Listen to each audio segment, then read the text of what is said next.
how do you go about stretching your horses? Are you talking about like you saying then you got off it? So is this stretching before you're riding as well as riding, or just when you're on the horse?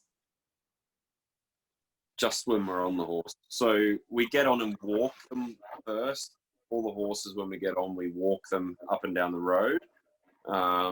And then we go into the arena and we stretch them. So in stretching, I guess it's like that they're...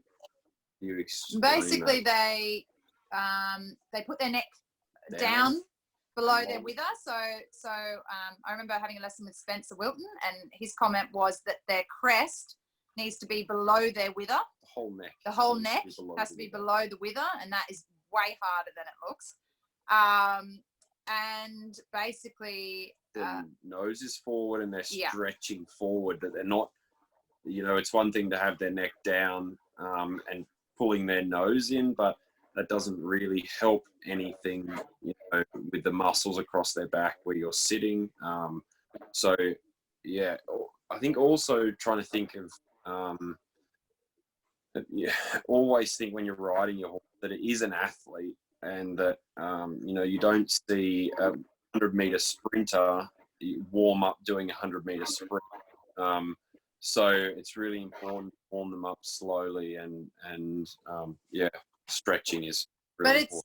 But it's also a little bit hard. I mean, I think those sorts of things sometimes, like the contact and things like that, that's very specific.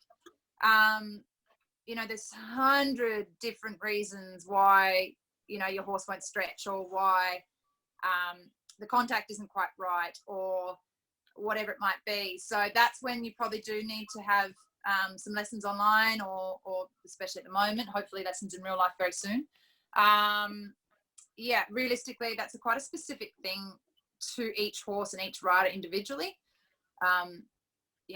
We'd all be getting 100% if it was that easy to answer in a webinar. It's a lot of mileage and time and effort, and so I think those sorts of things, feel free to send through individual sort of stuff, but as a general whole, that's quite a hard one to answer. But I think also too, when you get on your horse, also think to yourself, okay, does my horse go around with its head, in the air like an emu, or does it go around with its head on the ground?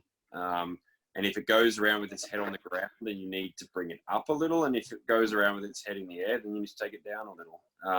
You're kind of doing, when you're stretching, it's also important that they're not, that you still have control, and that the horses are not just either dropping the bit or pulling long and down, that you still have control down there, that you can bend them and go forward and back a little, and that you have control, but also thinking about your horse's physiology. Is that a word? Maybe not.